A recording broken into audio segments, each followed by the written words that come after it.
জাপানের উত্তর পূর্বাঞ্চলে ৭.৫ মাত্রার ভূমিকম্পের পর মেগাকুয়েক বা অতি শক্তিশালী ভূমিকম্পের আশঙ্কা করা হচ্ছে।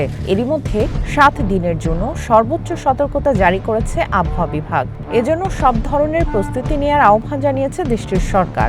জনগণকে সরে যাওয়ার রুটগুলো পরীক্ষা করে নিতে, জরুরি কিট প্রস্তুত রাখতে, ঘরের আসবাবপত্র সুরক্ষিত করতে এবং খাবার, পানি ও বহনযোগ্য টয়লেট নিশ্চিত করে রাখতে অনুরোধ করেছেন জাপানি কর্মকর্তারা।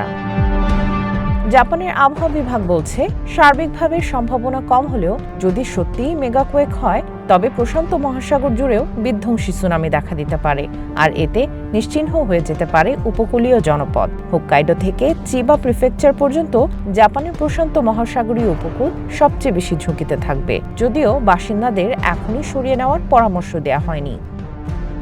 সোমবার রাতে ৭.৫ মাত্রার ভূমিকম্পে অন্তত ৩০ জন আহত হয়। বড় কোনো ক্ষয়ক্ষতি না হলেও প্রাথমিকভাবে সুনামি সতর্কতা জারির কয়েক ঘন্টা পর তা প্রত্যাহার করে নেয় আবহাওয়া বিভাগ। নিরাপদে সরিয়ে নেওয়া হয় প্রায় ৯০,০০০ মানুষকে।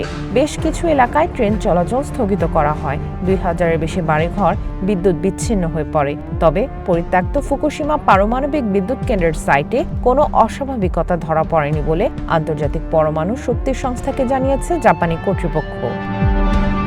ভূমিকম্পের কারণে ক্ষয়ক্ষতি নিরূপণ এবং উদ্ধার ও ত্রাণ কার্যক্রম চালাচ্ছে কর্তৃপক্ষ। প্রধানমন্ত্রী সানে তাকেইচির নেতৃত্বে জাপানের সরকার পরিস্থিতি পর্যবেক্ষণ, নাগরিকদের এবং কর্তৃপক্ষের মধ্যে কার্যকর যোগাযোগ এবং প্রস্তুতি নিশ্চিত করার জন্য একটি টাস্ক ফোর্স গঠন করেছে। জাপান প্রশান্ত মহাসাগরের রিং অফ ফায়ার অঞ্চলে অবস্থিত। এজন্য দেশটিতে এত ভূমিকম্প হয়। প্রতি ৫ মিনিটে একটি করে কম্পন অনুভূত হয় জাপানে। বিশ্বে ৬ মাত্রার উপরে যত ভূমিকম্প হয়ে থাকে তার ২০% ঘটে দেশটিতে।